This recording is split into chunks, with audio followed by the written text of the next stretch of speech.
The judge that is supposed to sit and decide on the case of SOW0R versus the SSS, simply put, SOW0R versus Buhari, is called Justice Ahmed Mohammed of the Federal High Court in Abuja. Yesterday, he decided to recuse himself based on certain, information that he decided to share with SOW0R's legal representative, and that has to do with him saying that SOW0R carried an article, wrote something about him in some years back, and he feels that it's not going to be right for him to sit on a case such as this. Justice Ahmed Mohammed of the Federal High Court in Abuja withdrew from the fundamental right enforcement suit the convener of revolutionary protest Omoyele SOW0R filed to challenge his continued detention by the Department of State Services, DSS. The judge withdrawal came on a day several opposing civil society organizations, CSOs, clashed in Abuja over calls for the enforcement of the human rights of SOW0R and other citizens unlawfully detained by the DSS. The judge based the decision on an advert publication he said SOW0R online media outlet SOW0R reporters carried about him. SOW0R had in a suit alleged gross violation of his constitutionally guaranteed fundamental rights, insisting that he was being illegally detained by the DSS. Consequently, he demanded a court order to compel the DSS Director General Yusuf Bichi and Attorney General of the Federation, Minister of Justice Abubakar Malami, who were cited as respondents in the matter, to pay an aggregate sum of 500 million naira as general and aggravated damages for breaching his rights to personal liberty, dignity of person, fair hearing, family life, freedom of association, and freedom of movement. Aside seeking an order of perpetual injunction to restrain the respondent from further violating his rights, the applicant demanded a public apology in 5 national dailies. His co-defendant, Olawale Bakare, also made a similar demand in a separate suit. The duo filed through his lawyer, Mr. Femi Falana, Senior Advocate of Nigeria, on December 10th. So the judge said that he is not going to be part of this. He said his decision to hand off SOW0R's suit was fair and just and proper thing to do in view of a publication by SOW0R reporters that he received bribe to compromise the outcome of a criminal case involving a former governor. Justice Mohammed noted that due to the allegation, which was in respect of trial of former governor of Benue State, Senator Gabriel Suswam by the Economic and Financial Crimes Commission, EFCC, he withdrew from the case, which was transferred to another judge. So the judge is just simply saying that I don't want to be part of SOW0R's case. He said after he resumed proceeding in the trial, SOW0R's media outlet published a similar report in June this year, and it's a development that made him recuse himself from the case. Justice Mohammed therefore argued that it would not be proper for him to go ahead with SOW0R's fundamental right enforcement suit. He said the past development placed him in a situation where if he rules in favor of the applicant, it could be perceived that he was blackmailed, and that if he decides the case against him, it could be seen as him being vengeful against Omoyele SOW0R. The judge held that since justice is rooted in confidence, no room should be left for any of the parties to have fear or apprehension that he will not get justice before a court. So, Justice Mohammed therefore ordered the case file to be sent back to the Chief Judge of the court, Justice John SOW0R, to be reassigned to another judge.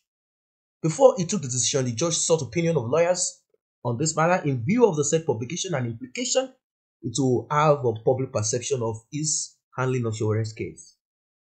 Femi Falana responded to the judge, and he said he was aware of the publication referred to by the judge, saying it would be a proper decision for him to withdraw from the case.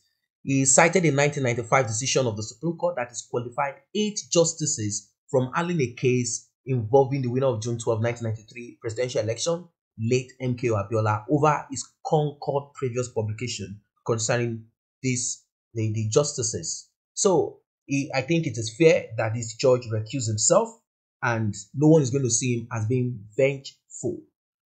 SOW0R has used his pen to uproot a lot of rot in the system.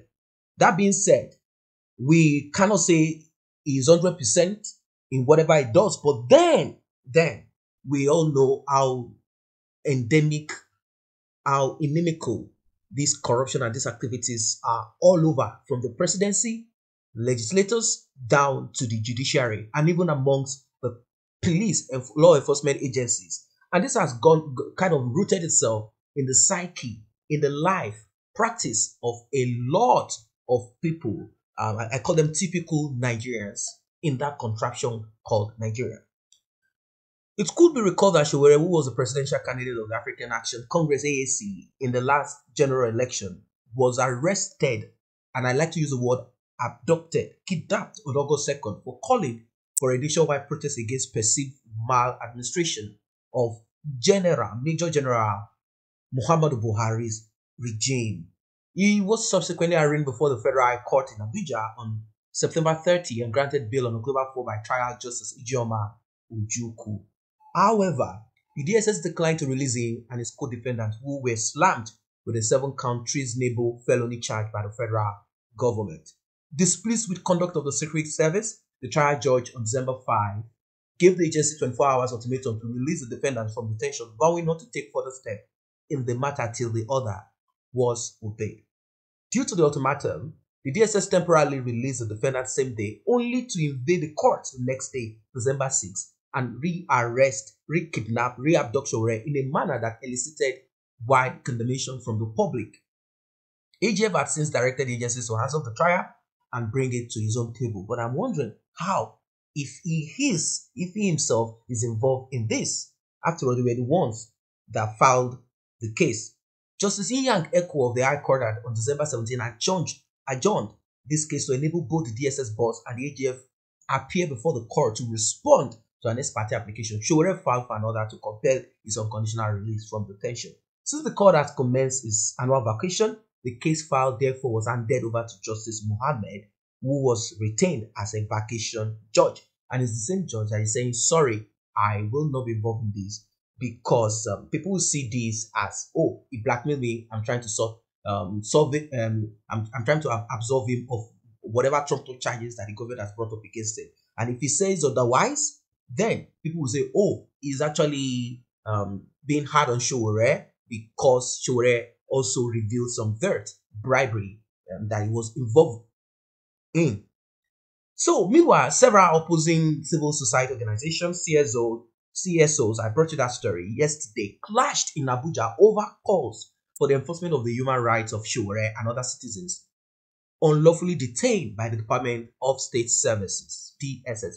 The pandemonium on the streets of the Federal Capital Territory, FCT, during the clash left several people injured, hospitalized. In fact, I want to believe that these protesters that came against the human rights activists are simply sponsored by the SSS, Buhari, and some criminals in this government. At 9 a.m., activists from Amnesty International, Socio-Economic Rights and Accountability Program, SERAP, and other groups stormed the premises of the National Human Rights Commission, NHRC, along Agui Ironsi Street, Maitama in Abuja, for a freedom rally to impress on the commission the need to call for an end to the reign of impunity. The rally was sequel to the 14-day ultimatum issued to President Muhammadu Buhari, and I prefer to call him Major General Buhari, retired as he said he is, by at least 200 CSOs issued this 14-day ultimatum to stop the crackdown on the freedom of press, attack on the judiciary, the proposed bill to curb dissent, and a general environment of shrinking civic space. The protesters bore placards with inscriptions such as "Nigerians say no to tyranny, stop silencing dissenting voice. NHRS must protect our rights." But minutes into the mass action, civil groups who believed the actions of the DSS were in the best interest of the nation, well, we might want to call them civil groups, but I call them thugs, as we saw a lot of people being brought. I wouldn't know if this is if these videos are real or not, but we know what it is. The border is porous. There is no border at all. We saw a lot of Hausa Fulanis coming in. Probably they are the ones that have been used, or still the same people in that contraption called Nigeria that have been brainwashed, or simply wicked people. They fought against the human rights activists, and it was bloody. It was bad. A lot of people got injured. That is what it is. These people are sitting in the comfort of their home, air conditioned, private jets, and they push out thugs, push out young people to fight for them. What a pity. When you look at this, it simply puts there is no hope for that nation. The only thing that is available is for Nigeria to break apart so that we can throw away issues of tribe. Let us focus on what is inside of us. Then we'll move from there. That's just my own about this. So, violence, mobile phones hijacked by hoodlums, journalists beaten up, cameras broken, cameras stolen by people that have betrayed themselves and have betrayed the nation. Deja Deyonju was also one of them. Jana Mike also was beaten. Vanguard correspondents were beaten. Activists, all of them, they were injured. It's a serious issue. It's a serious issue. It's a serious issue. So we're gonna blame the government, blame the police, blame every one of these people for what happened right there in Abuja. So that's just what it is for now. What a sad one. If you're not a member of this channel, let us grow it together by you simply tapping on the subscription button and the red notification icon bell to alert you whenever videos such as this are uploaded. And for those who are already a member of this channel, I say a very huge big thank you to you for being part of this. Thanks for stopping by.